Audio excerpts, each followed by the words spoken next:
was on a journey in an isolated region, and while searching for shelter for the night, we stumbled upon an old monastery in the midst of a remote wilderness.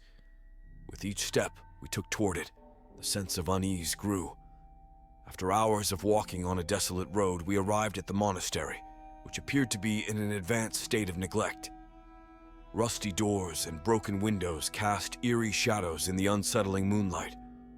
Inside, we discovered that the monastery was inhabited by monks, but they seemed different. They were silent, never uttering a word, and spent their time in prayer and contemplation. Their cold and haunting stares didn't seem to truly see me. As darkness fell, the candles in the monastery would start extinguishing on their own. Despite our attempts to light new ones, the flames wandered into the darkness. As time went by, we became increasingly obsessed with the silence and mystery of the monastery. We searched for documents and clues about the history of this place, but it was all in vain.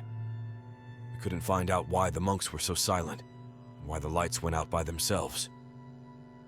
During the night, we often felt as though we were being watched by something unseen. Strange sounds and invisible presences made us feel like we were in a perpetual nightmare.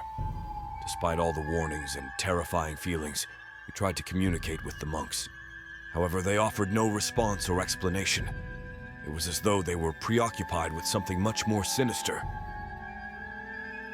One night, we saw shadows moving on the walls and heard cries coming from the depths of the monastery. Terrifying presences seemed to emerge from the darkness.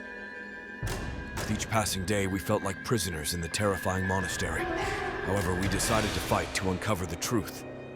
In the end, we realized that the monastery was haunted by a malevolent presence linked to ancient rituals and sacrifices. We fought to unveil the dark past of the place and find a way to escape. With many sacrifices and terrifying moments, we managed to leave the monastery. However, we were left with the terrifying memory of the presence in the monastery and unanswered questions about its grim past. The experience changed us forever and taught us that there are places and secrets that should never be disturbed.